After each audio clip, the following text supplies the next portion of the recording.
Hi, Beach!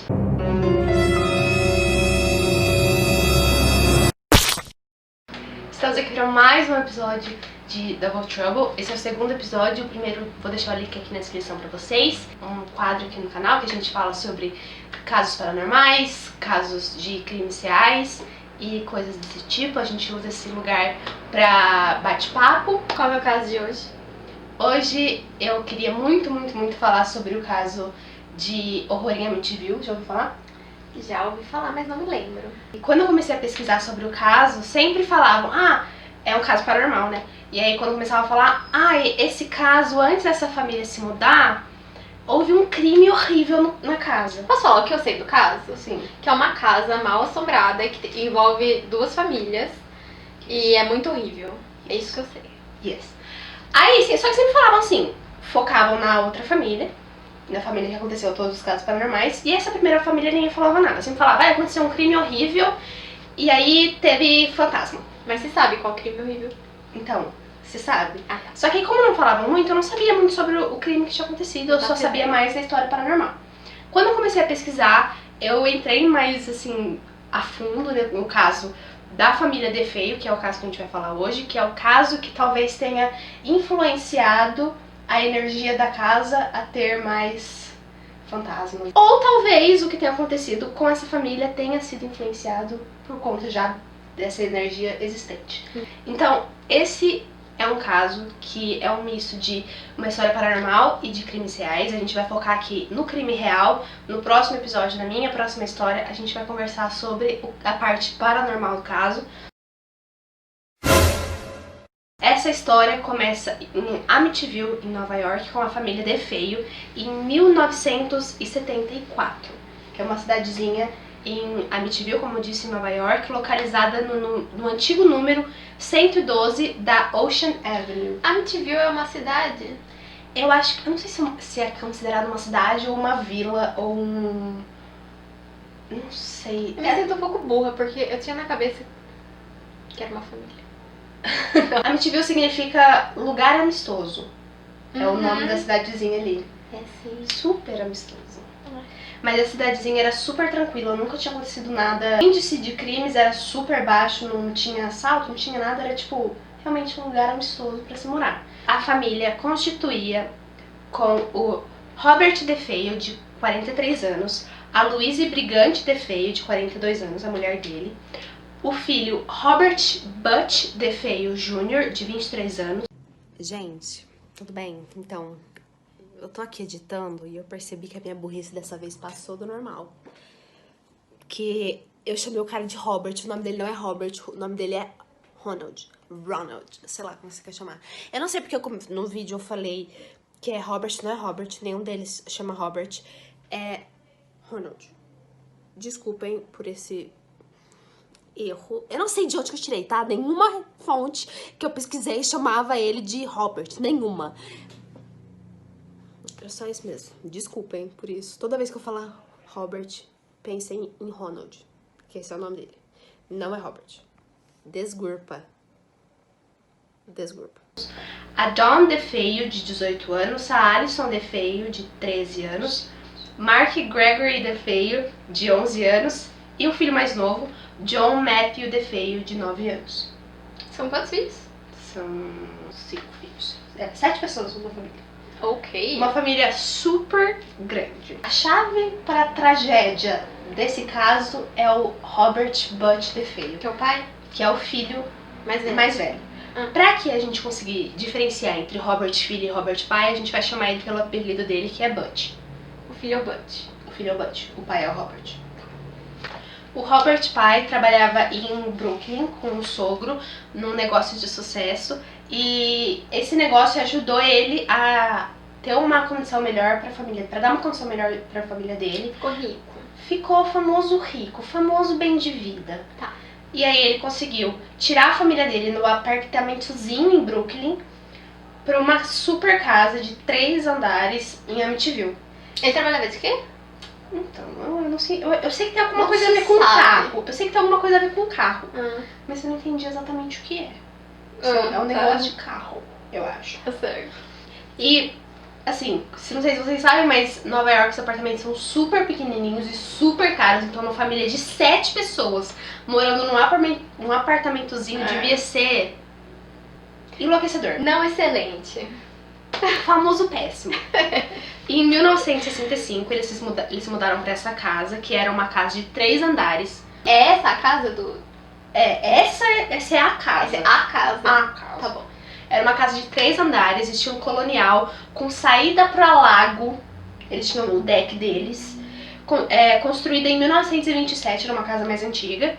E eles deram o nome da residência de High Hopes. Ok. Altas esperanças. Para os mais próximos da família, eles diziam que o Robert, o pai, era extremamente abusivo com os filhos, ele era extremamente grosso, principalmente com o filho mais velho, o Butch. Tem rumores que os dois não se davam bem, brigavam o tempo inteiro. Existem até alguns rumores de que o Butch teria sofrido traumas cranianos, tipo traumas cerebrais, Jesus, de brigar por com conta ele. de briga, de abuso físico do pai em relação a ele. Exato.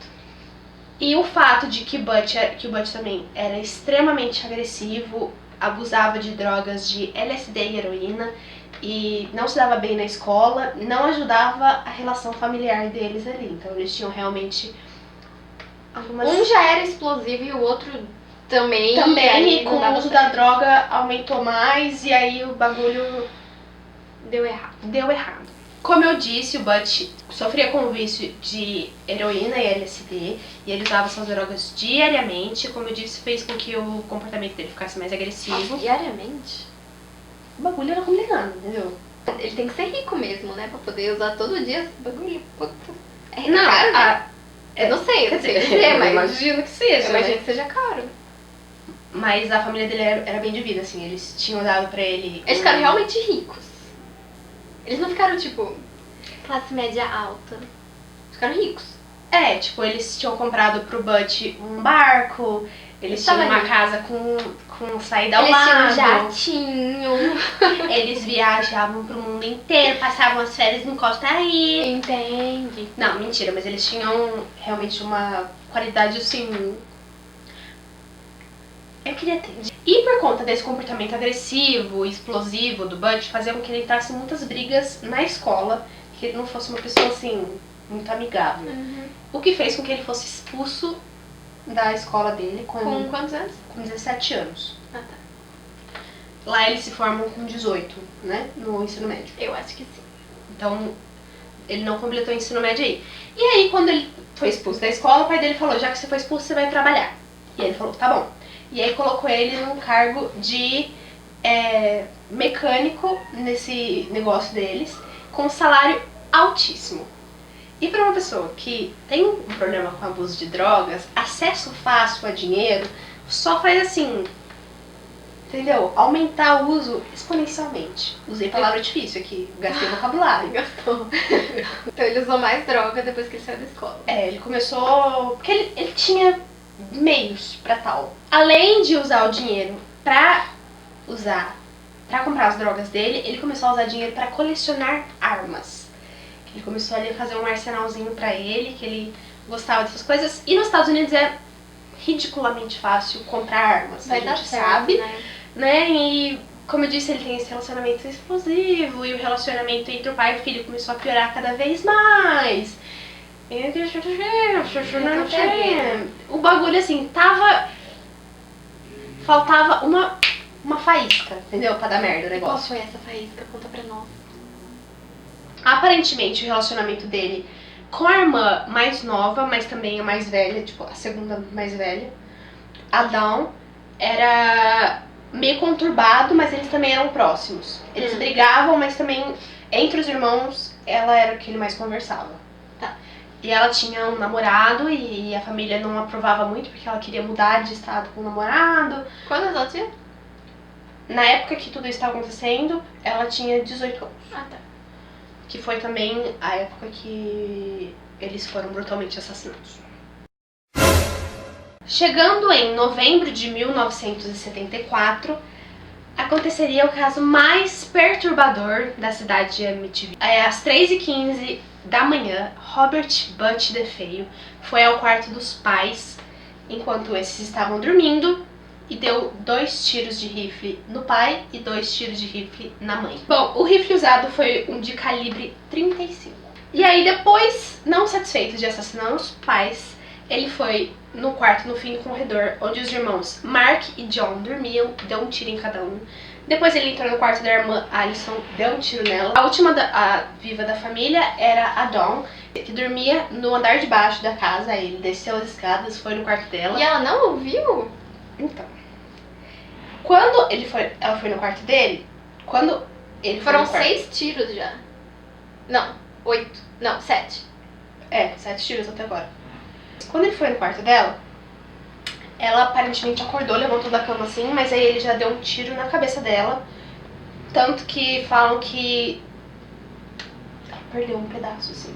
Foi extremamente, assim, Sangrento. assustador. Não consegui imaginar ver essa cena. E aí, quando ele atirou na Dawn, foi o fim dos assassinatos. Ele acabou ali. Ele não se matou. Então, não. E depois que ele fez tudo isso, ele começou a arrumar os corpos. Ele quis deixar todos eles de bruços e meio que Tá me arrumadinhos na dando cama. Então, o caso piora. Você vai ver que ele, assim, Então tá. tá ruim. Horrível já. É Mas bem aí ruim já, entendeu? É complicado. Ele deixou todos os corpos virados de bruços, arrumados nas camas, como se eles estivessem dormindo. E começou a buscar os cartuchos da bala que sobrou. O fato que faz com que esse caso seja extremamente, assim, estranho e que não faça sentido nenhum é que o rifle não tinha silenciador.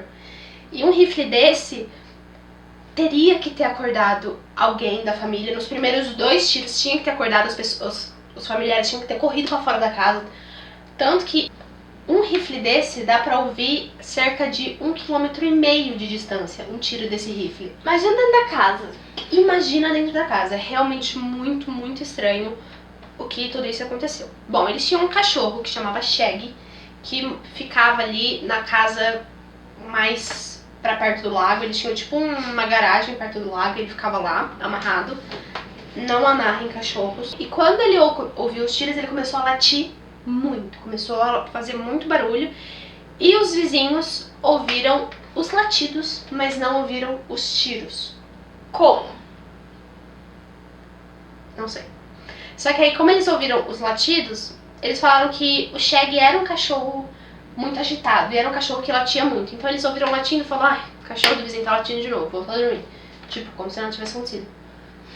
Então, não faz sentido como um rifle que dá pra ouvir o tiro em 1,5 km foram disparados 8 tiros, ninguém ouviu. É um mistério, assim, pros investigadores. Como a casa acabou tendo um histórico paranormal ali, tem gente que fala, teve alguma entidade ali que abafou o som. Que deixou o que aconteceu dentro da casa e que meio que não deixou as pessoas saírem da cama. Que talvez elas tinham acordado, talvez elas tinham Uma escutado. paralisia do sono, assim. Mas não tem provas pra isso, né? Lógico, É só, não. é óbvio, né? Mas É uma teoria. é uma teoria. O que eu tava pensando aqui, eu já ouvi um tiro. Nem era uma arma tão grande. Não é ensurdecedor. Não é. É ensurdecedor, não é possível. Eu acho que a paranormalidade começou aí já. Não sei. Que Eu não vejo tenho como. minhas dúvidas. Eu vou explicar o porquê, mas talvez é uma possibilidade de já existir alguma coisa paranormal na casa ali. Porque não tem como se explicar o que aconteceu pra ninguém ouvir os tiros. Não tem. Não havia sinais de drogas na família, porque seria uma explicação, né? Se eles estivessem drogados, talvez eles não teriam escutado. Talvez não tivessem acordado pra escutar. Como eu disse, depois ele passou recolhendo, é tambor que chama, eu acho, os negocinhos da bala, foi recolhendo, arrumando os corpos. Depois ele colocou a arma e as roupas dele, que estavam extremamente ensanguentadas, dentro de uma fronha de travesseiro. Foi tomar banho, se arrumou lá e saiu cedo para o trabalho. No caminho, ele jogou a fronha num esgoto e foi pro trabalho super cedo, o que não era comum pra ele. Ele sempre chegava, tipo assim, praticamente atrasado. Filho do patrão. filho do patrão. Exatamente. E aparentemente ele chegou mais cedo no trabalho como forma de tentar criar um álibi. De que eu não podia ter feito nada, eu tava trabalhando. Só que mesmo assim a conta não fecharia, né? E aí, ao longo do dia, ele foi tentando várias vezes esconder os acontecimentos dele. Ele ligou várias vezes na casa. Ele sabia que ninguém ia atender, mas ele ligava, tipo, tava todo mundo lá comendo dos empregados. Ele ligava e falava: gente, ninguém tá atendendo na minha casa, coisa estranha. Pum. É o álibi mais clichê. E ele tentou diversas vezes, mas também pra tentar criar a pose de bom moço, a pose de... Ai, eu só estava trabalhando. Ele tentou. Depois do trabalho, o Butch se encontrou com a namorada Cherry.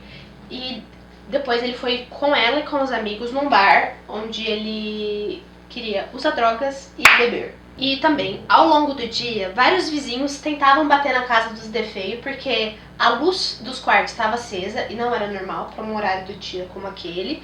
O carro estava na garagem, as crianças não tinham ido para a escola, aparentemente as crianças iam de carona com outra pessoa e elas não foram, então todo mundo começou a achar estranho e batiam na porta várias vezes, ligavam na casa, ninguém atendia, todo mundo achou estranho. E eles tentaram várias vezes entrar em contato com a casa, deixaram um bilhete na porta, um monte de coisa, mas não teve resposta. Por volta das 6 horas da tarde, o Butch encontrou com um amigo, Bob, num bar. E ele disse ao amigo que ele estava super preocupado com a família dele, que ele não tinha conseguido entrar em contato com a família o dia inteiro, que ele estava super preocupado e que ele queria ir na casa investigar. Aí eles ficaram um pouquinho no bar, ele tentou ligar de novo na casa, e aí quando ele ligou, ele falou: Bob, pelo amor de Deus, a gente precisa ir pra casa, minha família foi assassinada. De onde ele tirou isso? Não sei. Alguém atendeu? Não sei, não faço ideia, mas ele... Não, a gente sabe de onde ele tirou, mas assim, Então, de onde ele tirou, sabe? No podcast que eu vi, que foi o que mais cobriu essa parte de assassinato do caso, e não a parte tão paranormal do caso, que foi o podcast Lights Out. Eu vou deixar o link do caso e do podcast aqui na descrição. Ele só falou que ele foi tentar ligar, desligou e falou: a gente tem que ir pra minha casa agora. E aí eles foram correndo pra casa. E aí quando eles entraram na casa High Hopes, eles encontraram uma cena absurdamente horrível. Todos os quartos tinham cenas assim grotescas. E quando o Bob viu isso, ele ligou pra polícia na hora pra dizer que os DeFeo tinham sido brutalmente assassinados. Quando o primeiro policial chegou na casa, ele encontrou os corpos dos DeFeo e disse que o Butch parecia inconsolável. Ele tava super mal, tava chorando muito, fazendo uma famosa pose, né? Ele disse aos policiais que achava que a sua família tinha sido assassinada por conta que o negócio que os pais deles tinha ligação com a máfia, aparentemente, de acordo com o Butch. E ele deu o nome do Louis Fellini, que aparentemente é um assassino de aluguel, pra máfia, e disse que o Louis Fellini teria sido o assassino da sua família. Tá bem informado, né? Ele tentou. Com todas as forças dele, ele tentou, assim, criar uma história convincente pra ele sair ileso. E aí, como a polícia não sabia muita coisa, eles estavam acreditando no Butch ali, pra proteger ele da suposta máfia, eles levaram o Butch para a delegacia, pra ele passar a noite lá com os policiais, pra que nada acontecesse com ele. E quando ele chegou na delegacia, ele deu seu testemunho oficial, disse que não sabia o que tinha acontecido, estava completamente chocado e muito abalado com a situação. E disse também que achava que o Louis Fellini que tinha feito o assassinato. Depois de alguns dias de investigação, os policiais encontraram algumas evidências de que talvez teria sido o Butch que cometeu o assassinato e não o Louis Fellini, já que ele tinha um álibi que estava fora do estado de Nova York, então ele não teria como ter cometido o assassinato. O Louis. Que evidências?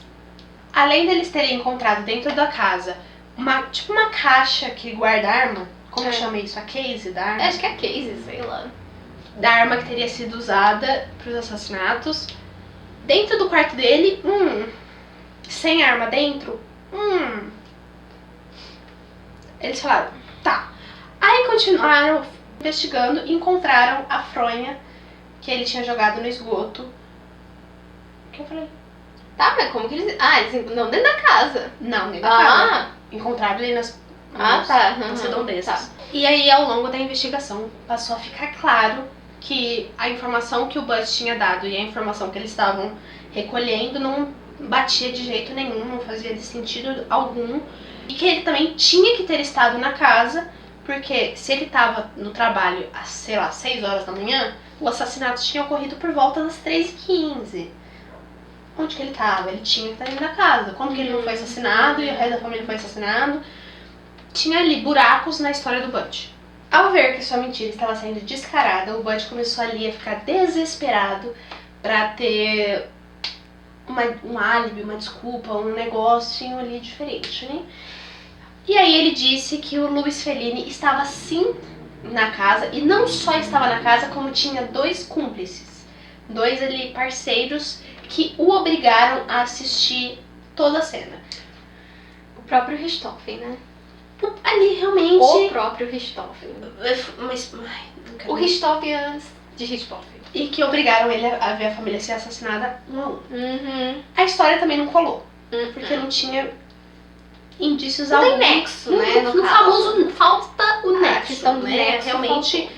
ali não... Né? E depois de algumas interrogações, o Butch finalmente assumiu, confessou que ele assassinou a família dele. E ele disse, e aí eu traduzi aqui brevemente, tudo aconteceu tão rápido. Depois que eu comecei, não consegui mais parar. Foi tudo tão rápido. O Butch disse depois, em entrevista, que naquela noite, antes de tudo acontecer, ele estava no porão da casa e estava usando uma droga ali, um negocinho, e começou a ouvir vozes na casa dizendo que se ele não matasse a família ia matar ele. E que não importava o que ele fizesse, as vozes continuavam, que ele não aguentava mais, que estava assim, realmente incentivando ele a matar a família dele. E depois apareceu uma visão de uma mulher encapuzada com um rifle que foi usado para matar na mão, entregando a arma para ele. E que ele disse que realmente viu tudo isso. Não importa o que ele fizesse, eu tenho a impressão de que ele não fez nada pra não ouvir as vozes. Então, os assim, mais focados no paranormal, são rápidos a dizer que, gente, prova que ele foi obrigado Nossa, evidência concreta. Ele foi obrigado por entidades a matar a família dele, pobre coitado, não sei o quê. Só que eu fiz uma pequena pesquisa. Tanto o LSD como a heroína, que eram as drogas que ele mais usava, causam alucinações. A probabilidade dele ter alucinado isso tudo, das vozes, da mulher, é muito grande. Pode ter acontecido, pode também ter sido uma mentira, porque o Butch gosta de mentir. Pode. Mas se ele não tá mentindo nessa parte, eu acredito que ele acredita que isso aconteceu, mas porque ele tava drogado e não porque isso realmente aconteceu. Às vezes, realmente já tinha uma entidade na casa, já tinha uma coisa e... Se juntar isso com o fato de que absolutamente ninguém ouviu os tiros, né, que tem aquela teoria lá que permitiram que acontecesse e tal, tá, faz sentido, mas assim... Causa, assim, uma dúvida. Mas eu preciso de mais. Como eu disse, eu preciso de mais. E em outro depoimento, o Butch estava, assim, desesperado, como eu disse, para formar uma história. Ele disse que a irmã dele, a Dawn, teria o ajudado a fazer os crimes ali. O que, por um lado, talvez, os investigadores dizem que teria sido difícil uma pessoa só fazer tudo aquilo com a velocidade que aconteceu, do jeito que aconteceu, de realmente ninguém ter lutado contra ele. Mas não tem evidência nenhuma de que a Dawn teria o ajudado. E como eu disse que o Butch realmente gosta da mentira, gosta do tirar o dele da reta, eu não confio. Eu não acredito nisso também não. E eu não acho que seria difícil com algum planejamento fazer isso sozinho. Eu acho complicado porque não tinha droga no sistema dele. Deles. Né? Então, assim, surge realmente a possibilidade de talvez ter uma coisa a mais, né? Eu não vejo como que uma pessoa pode não estar drogada e não acordar com mais de 4 tiros dentro da tua casa. 8 tiros. Não, mas por exemplo, teve os pais com 4 tiros. Os próximos filhos já tinham ouvido 4 tiros. No mínimo. Então, assim, traz a suspeita de que tinha algo a mais, tinha ali, realmente ali o paranormal envolvido, talvez uma entidade. Não dá pra descartar a possibilidade. Mas eu acho que alguns pontos da história podem ser explicados. É, mas tem coisa solta aí, né? Não, tem coisa solta. Eu não tenho dúvida de que realmente nessa história que a gente viu tenha sido muita coisa que eu realmente acredito que aconteceu. Eu queria fazer esse caso porque é um dos poucos casos que eu realmente falo, deve ter sido horrível. Porque tem muito caso de história paranormal que eu falo, tá, agora você inventou. Agora isso não aconteceu. Mas esse caso já fico tipo... Por isso que eu quis fazer, mas eu acho que tem coisa que dá pra ser explicada. Tipo, as alucinações eu acho que dá pra ser explicado. Eu acho também. Mas essa questão de não ter droga no sistema deles eu acho muito estranho. Meu conhecimento não me traz informações sobre como isso seria possível. Nem dos investigadores. O julgamento do Robert Butch DeFeo Jr. começou dia 14 de outubro de 1975. No ano seguinte. No ano seguinte. A defesa tentou alegar insanidade e durante um dos testemunhos de Butch, ele confessou os assassinatos. Disse que não reconheceu a mãe quando ele estava matando ela, que ela parecia outra pessoa. E que ele fez todo o ato ali por autodefesa. Também por causa que as vozes diziam que eles iam matar ele. Autodefesa. Sim. Nossa, apelou bem longe aí, né? Eu disse, ele tentou. Ele tentou muito. É que ele... Butch. A defesa tentou dizer que o Butch tinha um problema de desassociação que faz com que a pessoa seja quase que um espectador da própria vida. Que ele via acontecendo, mas ele, tipo, se tirava da situação. Sim. Por conta dessa desassociação, ele não tinha controle das próprias ações. Mas tanto a defesa quanto a... Engraçado que ele nunca falou isso, né? Tá sabendo agora. O bagulho é novo, é informação novinha. Que não tinha um remédio, não tinha... Entendeu? Não, ele confessou 2 vezes, ele contou 2 histórias diferentes e nenhuma delas envolvia desassociação. 2? Muito mais, meu bem. Ele contou a história de que a máfia tinha feito, depois ele tinha sido a máfia mais 2 capangas, depois tinha sido ele por conta da voz, depois tinha sido ele e a irmã. Que bagulho assim. E agora ele desassociou, então nessas 4 confissões que ele fez, ele realmente não se lembrou desse detalhe. Só que tanto o lado da defesa quanto o lado da acusação fizeram ele passar por psiquiatras. E a acusação veio e falou, não é bem assim que funciona. O psiquiatra da acusação não viu essas coisas não, só o da defesa que viu. É, bem conveniente. E já disse que o Butch tinha... O que o Butch tinha era uma desordem antissocial. A falta de vergonha na cara. Essa desordem antissocial é caracterizada por indiferença aos acontecimentos da própria vida. Ele sabia o que ele estava fazendo, mas ele não ligava. O Butch foi dado como culpado em todas as 6 acusações de assassinato. Me pergunto por que, né? Realmente não tinha provas. Tô surpresa. E ele teve como sentença 6 prisões perpétuas. Aí, durante os seus anos de encarceramento, o Butch continuou tentando inventar histórias. Uma delas, ele disse que quem assassinou todo mundo não foi ele. Foi a irmã dele, a Dawn, que matou todo mundo. E ele tomou a culpa porque ele queria limpar a imagem dela. E quando ele viu o que ela fez, aí ele matou ela. Tipo, ela matou 5 pessoas, e aí ele viu que ela matou todo mundo, aí ele matou ela. E tomou toda a culpa. E falou, não, gente, fui eu. A minha irmã é inocente. Não tem o mínimo sentido isso. Ele... Não tem o mínimo... Ele podia ter sido condenado por um assassinato, ele foi condenado por todos. É a famosa mentira, Giovanna.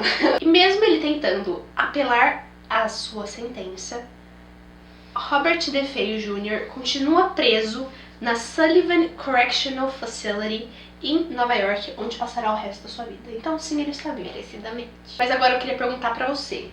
Ah. O que você acha que não tinha nada paranormal antes e a energia que ficou do assassinato fez com que essa história paranormal passasse pra dentro da casa, essas entidades entrassem na casa, ou que tudo isso que aconteceu já tinha na casa e o Butch foi influenciado por entidades?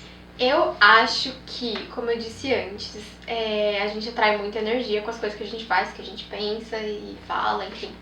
Então eu acho que o clima da casa já era ruim, ele usava muita droga e o pai também era violento, tinha toda essa questão aí de briga. Eu acho que isso tudo atrai energias ruins, talvez espíritos com más intenções. Agora, eu acho que, como eu disse também, o mal espera a oportunidade para poder agir. E tinha ali a oportunidade dele usar droga, dele ter acesso à arma e dele ter raiva da família, né, de alguma forma ali do pai, pelo menos. Não sei se antes deles chegarem na casa já tinha essa energia, mas com certeza enquanto eles estavam vivendo ali, eles foram aos poucos atraindo mais e mais energia que manifestou. E talvez depois de todo o crime tenha piorado, porque aí a energia pesou de verdade, né? Aí, com tudo isso que aconteceu. Essa é a minha opinião, de que talvez tenha tido alguma influência de alguma espiritualidade maligna que ali influenciando o Butch de alguma forma, mas que ele tinha motivo. E outra coisa que eu queria falar. Ele talvez tenha pensado que a família era muito rica, que se todo mundo morresse, a herança ia toda pra ele. Então ali pode ter um motivo. Eu acho que talvez ele tenha tido uma influência, até porque, como eu não sei explicar como que ninguém acordou se não tinha droga, como ninguém ouviu, nem dentro de casa, nem os vizinhos, talvez ali tenha alguma coisa paranormal envolvida. Mas eu acho que a presença paranormal dentro da casa, como a gente vai ver na minha próxima história, de Double Trouble, que é a parte paranormal do caso e aumentou exponencialmente, eu acho que a energia trouxe mais energia negativa pra dentro da casa. Mas eu acho que a família já carregava, a família de Feio já carregava uma energia negativa entre eles ali. Eu também acho. Mas eu acredito que a decisão de matar mesmo foi em plena consciência, assim. Então, eu acho que o que ele faz sob efeito de droga, sob efeito de influências, é uma coisa que ele pensou sóbrio. Eu acho que ele tem culpa sim, né? Se foi ele que matou. Foi ele que matou. Eu acho que ele tem culpa sim, independente da droga ou da entidade. Foi ele que fez. E que ele tá servindo a sentença que ele mereceu, né? De ter acabado com 6 vidas. Bom, gente, esse foi o episódio. Espero que vocês tenham gostado. Se você gostou, curte, deixa o like, comenta as suas teorias. Teve influência paranormal? Não teve influência paranormal? Me contem, eu quero saber. E eu quero saber se vocês conheciam essa história também, porque eu não conhecia nada disso antes de todo o caso paranormal. Então, eu sabia que tinha acontecido um assassinato, mas eu não sabia como que tinha acontecido o negócio ali. Nem isso eu sabia. Pra mim tinha entrado uma família nova numa casa que já tava toda bichada. Então, me contem aqui embaixo. Se inscrevam no canal se você não é inscrito. Ativa o sininho pro próximo vídeo. E é isso. Obrigada por terem assistido. Bye, bitch!